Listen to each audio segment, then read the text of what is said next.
Salam dalam kasih Kristus. Saudara, berbicara tentang roh jahat atau setan, atau orang sering menyebut dunia lain, sebenarnya tidak menarik atau sedikit peminat. Mungkin karena ada unsur ngeri, takut, tetapi bisa karena berbau mistis, berhubungan dengan dunia gaib. Kenyataannya, seolah kita dipaksa untuk mengerti, karena sesungguhnya itu kehidupan yang ada di sekitar kita, tidak jarang bersinggungan dengan kehidupan sehari-hari. Bahkan ada orang-orang merasa diteror, tetapi kenyataannya ada orang-orang yang bergaul akrab, bahkan memanfaatkannya.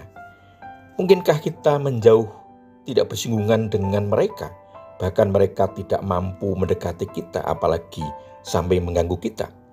Saudaraku, kita akan menemukan jawabannya dalam renungan ajaran hidup kali ini.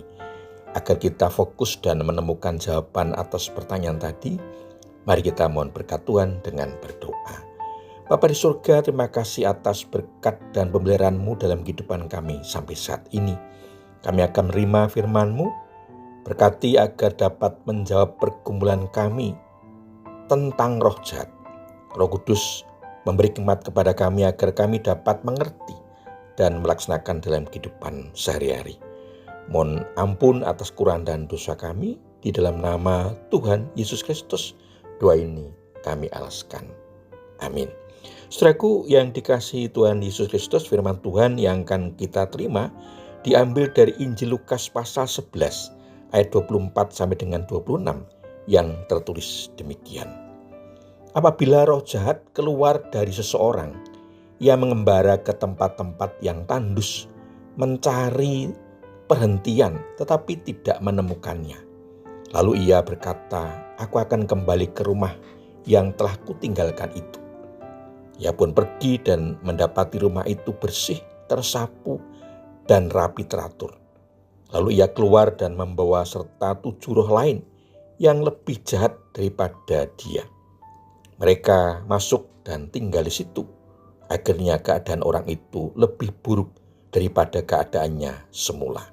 Demikian firman Tuhan. Saudaraku, bagian firman Tuhan ini diberi tema kembalinya roh jahat.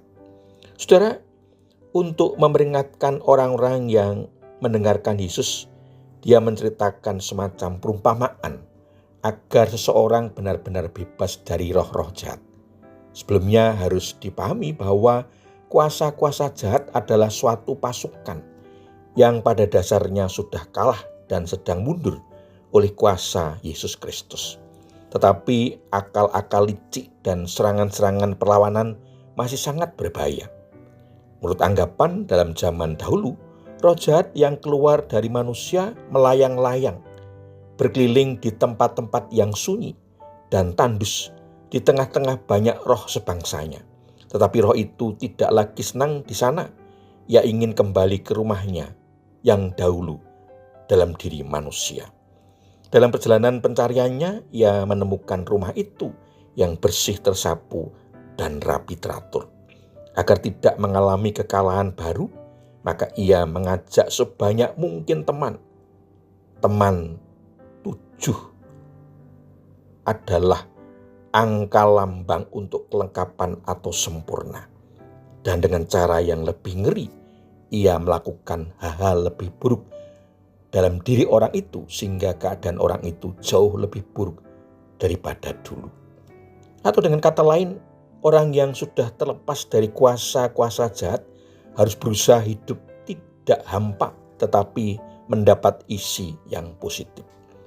Sebagai orang yang hidup di era postmodern, berpikir tidak perlu lagi percaya pada hal-hal seperti itu, pada hantu, jin, roh-roh jahat, setan. Pengusiran terhadap setan-setan di zaman ini oleh pengetahuan alam dan teknik ilmu jiwa dan ilmu kedokteran. Singkatnya, usaha-usaha akal budi manusia. Tetapi membuang pendapat-pendapat dan anggapan lama tidak cukup.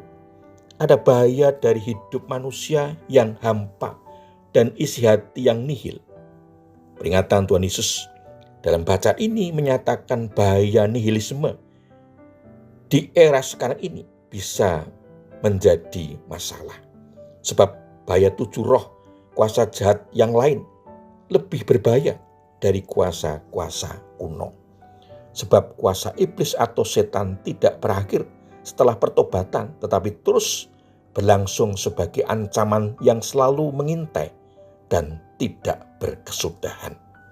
Apa yang harus kita lakukan agar roh jahat tidak bisa kembali menguasai tubuh manusia sebagai rumah, bahkan bersama 7 roh jahat lainnya yang lebih berbahaya? Yang pertama, hidup memilih Kristus dan menjadi milik Kristus. Kristus yang telah mengalahkan iblis menjadi pelindung yang aman menghadapi kuasa iblis. Injil Lukas pasal 11 ayat 23 menegaskan perlu menentukan pilihan. Siapa yang tidak bersama aku, ia melawan aku. Dan siapa yang tidak mengumpulkan bersama aku, ia mencerai berikan.